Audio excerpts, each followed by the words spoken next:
Respected Sub-Divisional Magistrate Bundo Arun Kumar Padiyal sir, विनय जी, शाहनवाज जी, बाकी जो media से आए हुए हजरात, अर्जुन जी, रियाज इरफान जी, सुपरवाइजर्स और आंगनवाड़ी वर्कर्स और हमारे साथी केवल कृष्ण जी,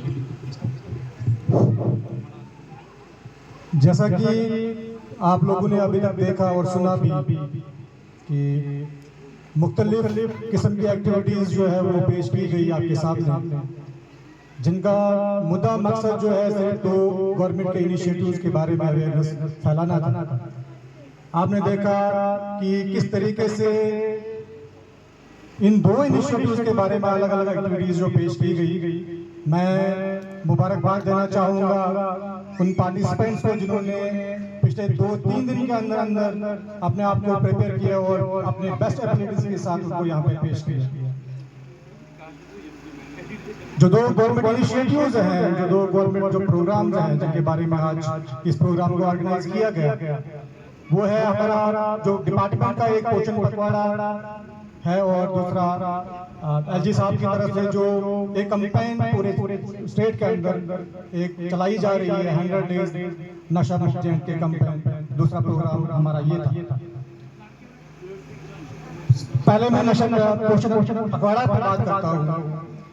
पोषण पखवाड़ा जैसे आप सभी जानते हैं कि हर साल इसको पूरे मुल्क के अंदर जो है आंगनवाड़ी सेंटर्स और प्रोजेक्ट्स में मनाया जाता है और हर साल की तरह इस साल भी एक बच्चों के रिलेटेड जो इश्यूज हैं उनको एज ए थीम जो है उस प्रोग्राम में रखा जाता है। इस बार जो थीम इंक्लूड किया गया है उसमें मैं समझता हूँ कि बहुत बड़ा जो पॉलिसी मेकर्स बैठे हुए हैं गवर्नमेंट में उनकी तरफ से बहुत बड़ा इशू जो है इसमें रखा गया है एज ए थीम, वो है कि बच्चे की ब्रेन डेवलपमेंट को हम कैसे मैक्सिमाइज करें, ऑप्टिमम लेवल तक कैसे उसको डेवलप करें, कौन कौन से फैक्टर्स, कौन कौन सी चीजें रिस्पॉन्सिबल है एक बच्चे की प्रॉपर ब्रेन डेवलपमेंट के लिए, उसकी मेंटल हेल्थ को सही रखने के लिए। जैसा कि आपने बैनर्स में भी देखा होगा, सबसे पहला इंपॉर्टेंट जो एस्पेक्ट उसमें आता है वो है मैटरनल एंड चाइल्ड न्यूट्रिशन। मतलब जब माँ प्रेग्नेंट होती है, जब बच्चा पेट में पल रहा होता है, उस दौरान जो आप डाइट देते हो वो मैटर करती है। उसके बाद जो बच्चा जन्म लेने के बाद जो ब्रेस्ट फीड या जो आप फीड करते हो उसको 6 महीने के बाद जो कम्प्लीमेंट्री फीड देते हो उस पर निर्भर करता है।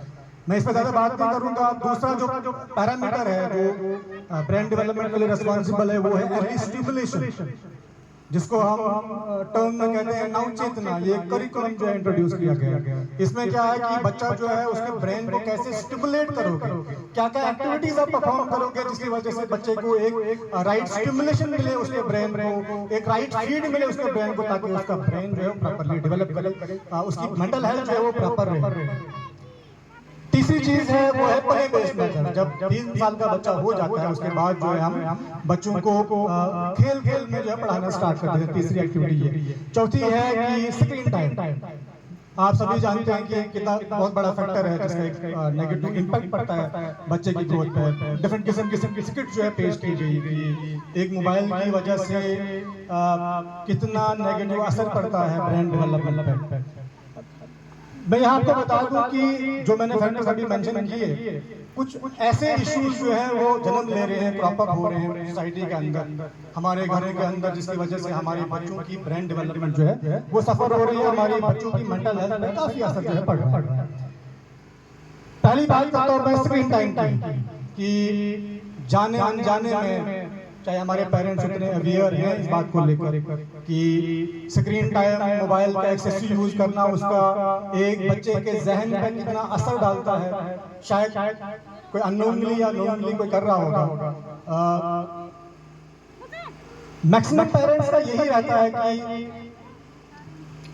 कि बच्चों को किस तरह एंगेज किया जाए और अपने आप को कैसे फ्री रखा जाए, अनडिस्टर्ब रखा, ताकि वो अपने कामों में मसरूफ रहे। बट वो इस चीज को अंडरस्टैंड नहीं कर पाते हैं, शायद वो कंप्रीहेंड नहीं कर पाते हैं कि इससे कॉन्सिक्वेंसेस क्या होने वाले हैं बच्चे के जहन पे, बच्चे की मेंटल हेल्थ पे। मैंने आपको पहले कहा कि बच्चे को एक प्रॉपर स्टिमुलेशन की जरूरत होती है उसको उसकी ब्रेन डेवलपमेंट के लिए। मैं आपको बता दूं यहाँ पे कि यहाँ पे लिखा भी होगा बैनर पे कि 85% जो ब्रेन डेवलपमेंट होती है वो below this age of 6 year. जब बच्चा 6 साल तक पहुंचता है उससे पहले 85% जो है बच्चे की ब्रेन डेवलप हो जाती है।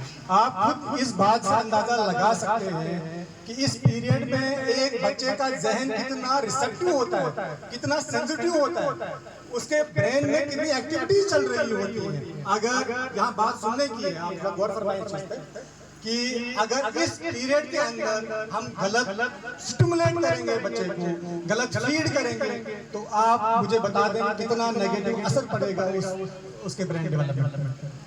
और वो जो एक रॉन्ग बैड स्टिमुलस हम दे रहे हैं बच्चे के ब्रेन को, वो है मोबाइल।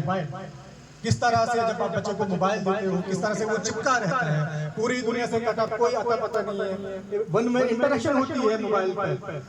और आपने सुना होगा कि एक डिजीज जो है, डिजीज में समझे सिंड्रोम एक किस्म का है, उसको बोलते हैं वर्चुअल ऑटिज्म। कि बच्चा जो है जब मोबाइल यूज करता है वो डिप्रेस रहता है, एंग्शियस रहेगा, कट ऑफ रहेगा, उसका इंटरेक्शन कम रहेगा, जो हमने अपनी सिकिट में भी दिखाया। ठीक है, उसके बाद उसका जो स्लीप साइकिल है, जो सोने का जो रूटीन पैटर्न है, वो भी डिस्टर्ब हो जाता है। आप यूँ समझो कि एक बच्चे की ओवरऑल डेवलपमेंट जो है वो सफर होती है, वो समाजी तौर से उसकी डेवलपमेंट रुक जाती है। जब वो एक जगह बैठेगा, जब वो खेलेगा नहीं, जैसे स्किट में दिखाया गया कि उसकी फिजिकल डेवलपमेंट हैम्पर होती है, इमोशनली वो कमजोर रहता है। उसकी लैंग्वेज, जिस एज में 3 साल से पहले की बच्चे की बात करूं, जिस एज में एक बच्चे को घर के अंदर चीजों को एक्सप्लोर करना है, आपने देखा होगा जब बच्चा 2 साल का 1.5 साल का होगा वो एक्सप्लोर करता है पूरे घर के अंदर, कभी एक चीज